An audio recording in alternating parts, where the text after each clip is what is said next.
Até há pouco vimos transformações físicas. A discussão anterior sobre ponto de fusão, ponto de ebulição, densidade, separação de misturas, basicamente se devia à utilização de propriedades físicas da matéria. Uma transformação física é uma transformação sem mudança na estrutura molecular, sem mudança na estrutura íntima da matéria. Vamos discutir algumas transformações químicas. Transformações químicas são transformações que ocorrem quando há uma alteração na estrutura molecular, quando há uma alteração na estrutura íntima da matéria. Uma transformação química é uma reação química. E uma reação química é possível de ser escrita através de uma equação química. Em uma equação química, nós representamos as quantidades de reagentes e as quantidades de produtos presentes em um determinado experimento, em um determinado momento. E é sobre essas quantidades de reagentes e produtos é que passaremos a fazer a nossa discussão. Em uma reação química, chama-se reagente toda espécie de matéria que eu tenho antes da reação estar ocorrendo. E chamo de produtos depois que ocorreu a reação. Em particular, vejamos se eu tivesse a reação entre o carbono grafite e o gás oxigênio, produzindo gás carbônico. A reação entre carbono grafite e gás oxigênio pode ser representada através da equação química. Carbono mais O2 dando CO2. Em particular, nesta equação química, os coeficientes já estão corretamente acertados. Todos os átomos que eu encontro nos reagentes também são encontrados nos produtos. De tal maneira que a massa total dos reagentes é igual à massa total dos produtos. Eu tinha, para cada um átomo de carbono encontrado nos reagentes, eu tenho uma molécula de gás carbônico nos produtos. Para cada molécula de O2 nos reagentes, eu tenho 2 átomos de oxigênio nos produtos.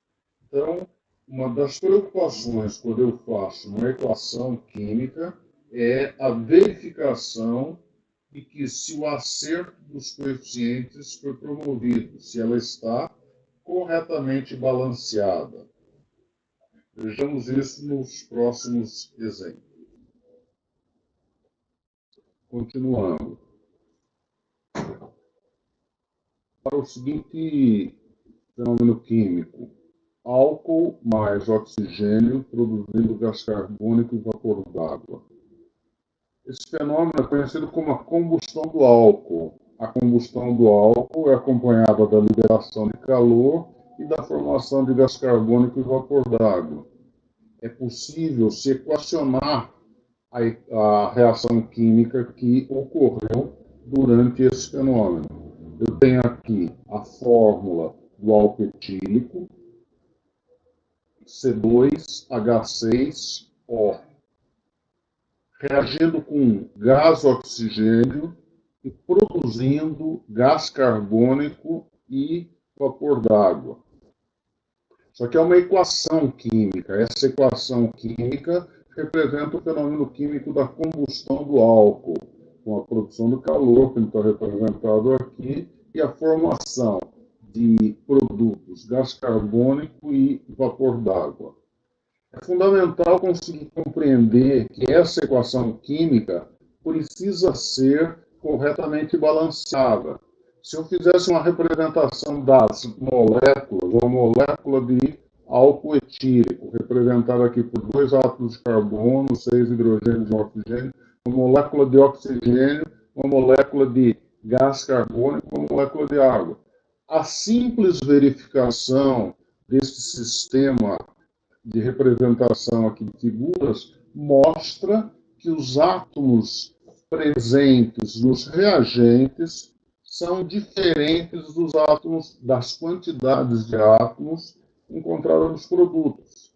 O balanceamento de uma equação química, ou seja, o seu acerto de coeficientes, é, na verdade, uma verificação de que todos os átomos presentes nos reagentes estarão nos produtos. E a verificação de algumas leis físicas, além do Lavoisier, por exemplo, conservação da massa. A massa total dos reagentes deve ser igual à massa total dos produtos. Tudo que eu tinha no começo eu tenho que ter no final. A proporção em que essas substâncias são formadas são as mesmas, porque sempre a composição de uma molécula é igual, independentemente do seu método de obtenção, como diz a lei de Proust. Então, qualquer molécula de CO2 terá 2 átomos de oxigênio e 1 átomo de carbono. Qualquer molécula de água terá 2 átomos de hidrogênio e 1 átomo de oxigênio, assim por diante. Então, dessa maneira, o processo de acerto dos coeficientes que a gente faz, o mais simples é o método das tentativas, que eu pensaria da seguinte maneira: todos os átomos que eu tenho aqui nos reagentes, eu tenho nos produtos. Geralmente, aqui seria uma bobeira tentar acertar pelos oxigênios, já que existe oxigênio em todo lugar. É interessante se começar a acertar por aqueles elementos que aparecem apenas uma vez nos reagentes, apenas uma vez no produto. De tal maneira que você acertou em um lugar, no outro está corretamente balanceado também. Vejamos, ó, eu tenho 2 carbonos aqui nos reagentes. Nos produtos, eu preciso também de 2 carbonos. Então, se ele forma uma molécula de CO2, na prática, são formadas 2 moléculas de CO2 na reação química. Da mesma maneira, eu tenho 6 hidrogênios aqui nos reagentes, lá nos produtos eu teria também 6 átomos de hidrogênio.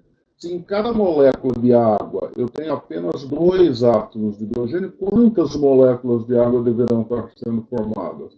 Para que eu tenha nos produtos 6 átomos de hidrogênio existentes lá no reagente. Obviamente, são 3 moléculas de água. Aqui estão todos os hidrogênios, né? 2, 4, 6. Agora, eu tenho a condição de verificar os oxigênios. Né? Já tem um aqui, ó, na molécula do álcool. Um deles está aí, certo? Então, vamos contar quanto eu tenho nos produtos. Tenho 4, 2 mais 2, 4, e depois mais 3 moléculas de água, 7. Total de átomos de oxigênio no segundo membro, 7 átomos de oxigênio. Lá no primeiro membro, preciso de 7 também. Se já tem um aqui, quantos estão faltando aqui? Na verdade, eu precisaria 6 átomos de oxigênio nas moléculas de O2. Então, precisaria de 3 moléculas de O2. Dessa maneira, eu coloquei a quantidade de moléculas que são formadas de gás carbônico e de água a partir da reação utilizando apenas uma molécula de álcool etílico. Eu precisei de 3 de oxigênio, formaram-se 2 de CO2 e formaram-se 3 de água. Uma equação química corretamente balanceada tem essas proporções aqui na forma de coeficientes. É isso que eu tenho aqui. Ó. Essa equação está escrita dessa maneira. Cada uma molécula de álcool produz 2 de gás carbônico e 3 de água. Certo? Veja, tinha um carbono aqui, produzi 2 aqui. Então, pus esse número como coeficiente. Tinha 6 hidrogênios aqui, eu tenho que ter 6 lá. 3 vezes 2, 6 hidrogênios. Feito isso, eu contei os meus oxigênios. 2 vezes 2, 4, mais 3, 7. Aqui tem 4 e aqui tem mais 3. Total 7. Então, lá no primeiro momento tem que ter 7. Um está na fórmula do álcool. O restante tem que ser na fórmula do oxigênio. Se é O2, 3 vezes 2, 6. Nunca eu mexo nos índices, porque a fórmula do CO2 é essa, né? Tem um carbono e 2 oxigênios. A fórmula da água é essa, né? Para cada oxigênio tem 2 hidrogênios, assim por diante. O acerto dos coeficientes é multiplicadores das espécies químicas presentes na minha equação química. Nunca eu altero os índices, pois alterar os índices significaria alterar as substâncias com as quais nós estamos trabalhando. Isso chama-se acerto dos coeficientes pelo método das tentativas, ou balanceamento de uma equação química. E é fundamental a gente treinar para ir se acostumando a isso.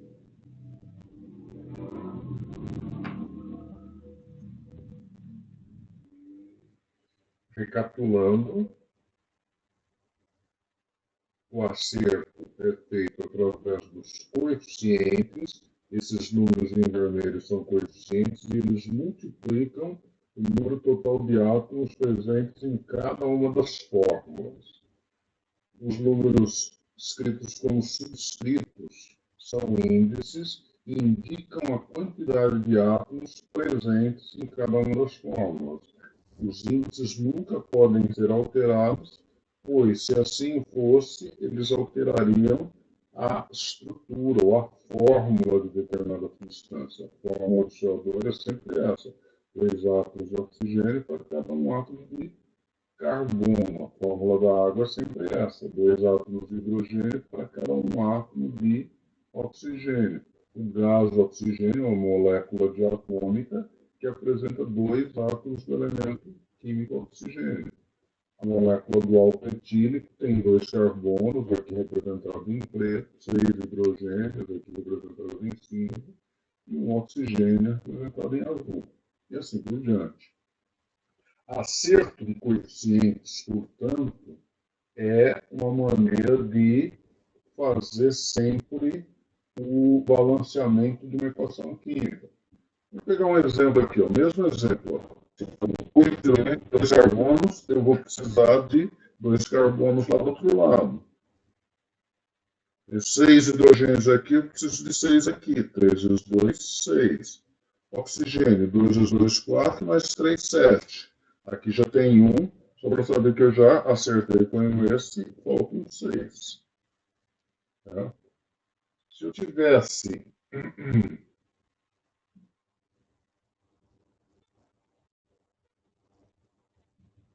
pensando, então, em um acerto de coeficientes, eu tenho isso aí, certo? Vamos pensar numa reação ácido-base, que é ácido sulfúrico com hidróxido de sódio forma o suco de sódio e água. Procuro sempre acertar aqueles elementos que aparecem uma única vez no reagente do produto. Em geral, tem vários índices. Por exemplo, aqui eu tenho 2 sódios. Eu preciso aqui nos reagentes 2 vezes 1, o sódio tem 2 sódios. O enxofre. Aqui o enxofre é 1, o oxigênio é 4. Ele é 2 SO4, quer dizer, tem 2 sódio, 1 enxofre e 4 oxigênio. Então tem 1 enxofre, ou SO4. Né? Então, se tem um enxofre só, coloco um enxofre aqui na frente. Agora eu tenho como se acertar o hidrogênio. 1 vezes 2, 2, mais 2 vezes 1, 2, total do hidrogênio 4.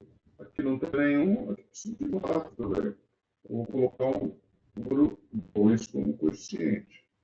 Você fez tudo certinho, os oxigênios estão corretamente balanceados. Pensa em oxigênio.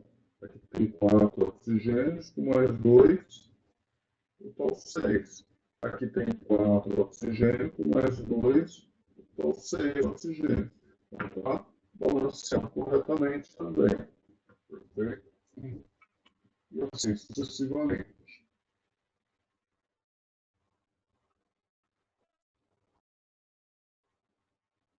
No nosso caso ali, o número total de átomos de carbono, hidrogênio e oxigênio nos reagentes e nos produtos são iguais. E é isso que tem que acontecer sempre que você estiver fazendo acerto dos pacientes.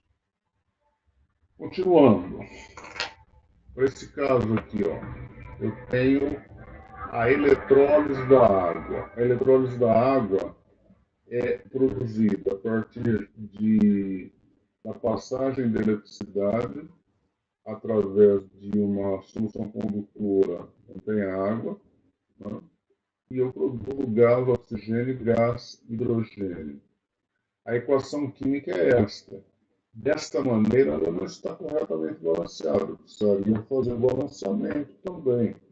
Porque de tal maneira aí que o que eu tenho nos reagentes, eu tenho nos produtos. O que a gente consegue perceber e uma maneira como foi feita a definição da teoria atômica é verificando que as quantidades de reagentes são quantidades proporcionais. Né? No nosso caso, ali, como é que eu acertei? Se deste lado eu tinha 2 oxigênios, aqui eu preciso de 2 também. Coloquei o coeficiente 2. Hidrogênio, 2 vezes 2, 4, aqui eu preciso de 2 também. 2 vezes 2, 4. Então, esses números me dão os coeficientes a serem utilizados. Dá para montar uma representação, uma figura aí de representação, mostrando sempre que para cada 2 moléculas de água que eu tenho nos reagentes, eu tenho 2 de hidrogênio e 1 de oxigênio. Se eu tivesse aqui 4, 8 moléculas de água nos reagentes, eu iria ter 8 moléculas de hidrogênio lá nos produtos. Iria ter metade, 4 moléculas de oxigênio lá nos produtos. De tal maneira que eu tenho sempre uma proporção. Essa proporção é uma proporção em moléculas, mas também é uma proporção em massa. Se eu tivesse feito vários experimentos aqui, no caso da água, quando eu tenho 9 gramas de água sofrendo eletrólise, qual a massa que eu produzo de hidrogênio? 1 grama de hidrogênio e 8 gramas de oxigênio. Isso foi o que experimentalmente. No segundo experimento, a hora que eu pus 18 gramas, consegui eletrolizar 18 gramas de água, a decomposição dessas 18 gramas me produziu 2 gramas de hidrogênio e 16 gramas de oxigênio. Então, a proporção em massa para a obtenção de hidrogênio e oxigênio é sempre uma proporção constante. E essa proporção constante é uma proporção de 1 para 8.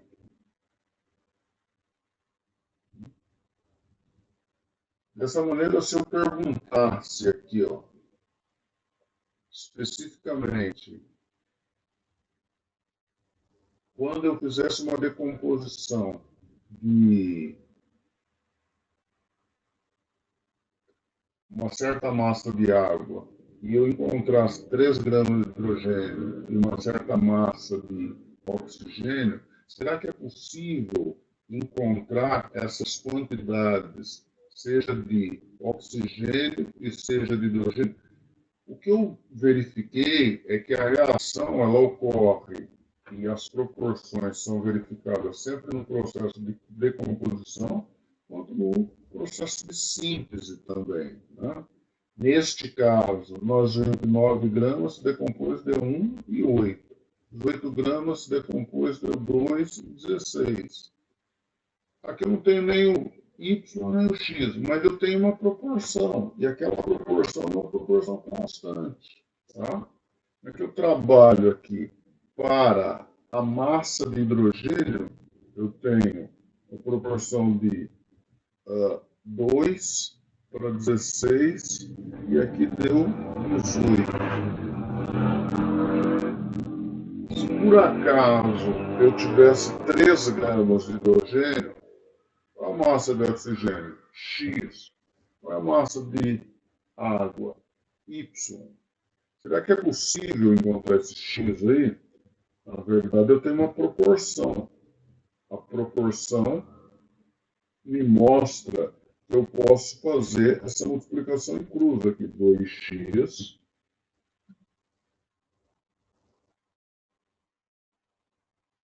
é igual a 16 vezes 3.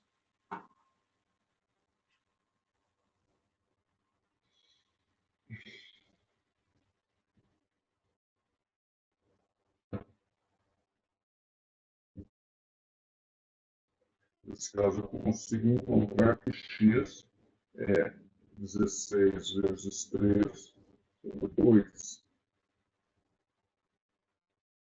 que é igual a 24. No nosso caso aí, então, eu conseguiria encontrar o valor do x igual a 24 e conseguiria, obviamente, encontrar o valor do y, que é a soma dos dois aqui, né? 24 mais 3, 27. Tá?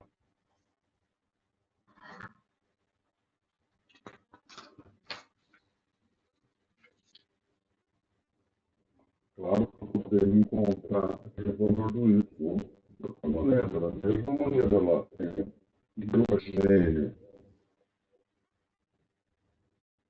reagindo com oxigênio,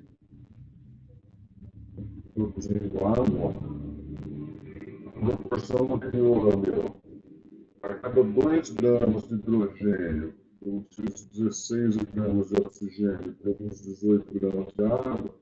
Se aqui eu tenho 3, aqui eu tenho y, posso fazer isso, né? 2 sobre 3 é igual a 18 sobre y.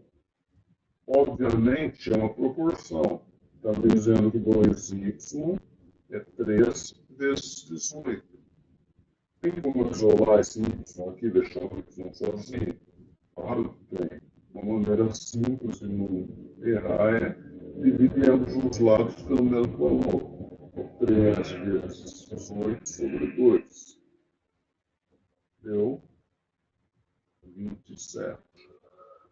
O valor do y é 27 gramas de água. Que importante a gente perceber esses cálculos aí. Importante perceber esses cálculos que os valores para uma reação química, eles têm sempre guardadas duas leis fundamentais. A lei da conservação da massa. A massa dos reagentes tem que ser igual à massa dos produtos. Independente da forma como está aqui, ó, a reação está uma reação de decomposição, reagente formando produto. Ou se eu estivesse fazendo uma reação de síntese no sentido oposto aí. Tudo que tem no começo tem que ter no final. E mais, a proporção é sempre constante. Cada 1 grama de hidrogênio reage com 8 gramas de oxigênio. Se eu tenho 2, reage com 16. Se eu tenho 3, reage com 24. Por isso que nós observamos ali então. Tá? Vamos supor que eu tivesse na continuidade, numa reação química, e não estivesse ocorrendo a decomposição aí, mas alguém colocou para reagir hidrogênio com oxigênio e produzindo água, e colocou essas quantidades, 4 gramas de hidrogênio e 40 gramas de oxigênio. Pensando na reação contrária, na reação de síntese, eu coloquei isso para reagir com isso e formou água. Olha, se a gente pensar lá no contrário, eu juntei 8 com 1, formou 9. Juntei 16 com 2, formou 18. Juntei 24 com 3, formou 27. Porém, a proporção é sempre uma proporção de 1 para 8 aí. Minha pergunta, será que se eu colocasse para reagir 4 gramas de hidrogênio com 40 gramas de oxigênio, reage tudo aqui, ó, tá? Será que a resposta é 44 aqui, ó? Não, não é. 44 para esse valor de zero é uma resposta errada. Se eu tivesse reagindo hidrogênio com oxigênio, puser 4 gramas com 40, não reage tudo. Vai reagir o que está no valor na proporção aí.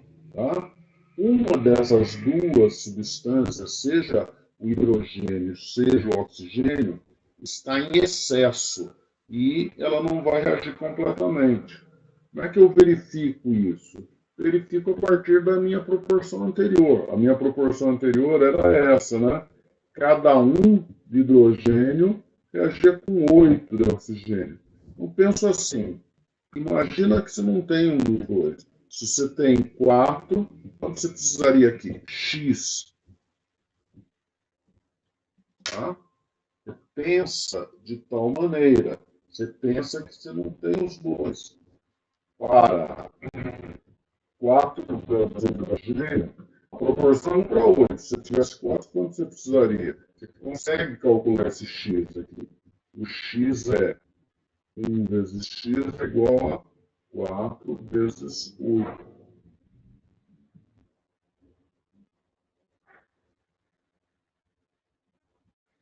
Isso quer dizer, para reagir 4 gramas de hidrogênio, você só precisa de 32 gramas de oxigênio. Não precisa de tudo. Mesmo que tenha 40 gramas lá, esses 40 gramas está em excesso. Só irá reagir 32 gramas. Tá? Uma certa quantidade vai estar sobrando. Quanto que iria formar de água? Iria formar de água esses 4 com esses 32 que reagiram, formando 36 de água. Tá? Poderia fazer a partir de uma outra concepção, poderia ser problema. Poderia pensar da seguinte forma: eu tenho hidrogênio reagindo com oxigênio e formando água. Sei que cada um reage com 8 e forma 9. Imagina lá que eu coloquei aqui 40. Eu queria saber quanto que é esse valor aqui, eu chamo de W. Tá? Só para ver se eu reagi ali. Ali falou que era 4,40, só para ver se reagiu completamente os 40. Né? Se você fizer isso, 1 sobre W é igual a 8 sobre 40, só para determinar qual o valor daquele dado. 8 W é igual a 1 vezes 40. Você quer deixar o W sozinho, isolar, divide por 8, divide por 8 também. 40 por 8 dá 5. No caso, seria 5 gramas de hidrogênio.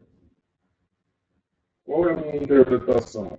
Se eu quiser reagir 40 gramas de oxigênio, eu precisaria ter 5 gramas de hidrogênio. Tem isso?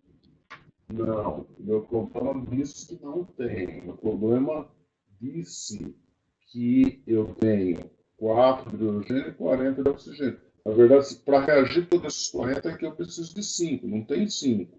Então só vai reagir 4. Para 4 não dá para reagir tudo isso daqui. É alguma coisa que está em excesso. E a gente acabou de ver que era apenas 32. A resposta correta então é a seguinte: ó. Para X, ali era que a gente tinha e o Z aqui, o Z é 32, o Z é 36. A gente só usa 32 de água, o Z é 36 gramas. Perfeito? E, na verdade, tem uma certa quantidade de oxigênio em excesso.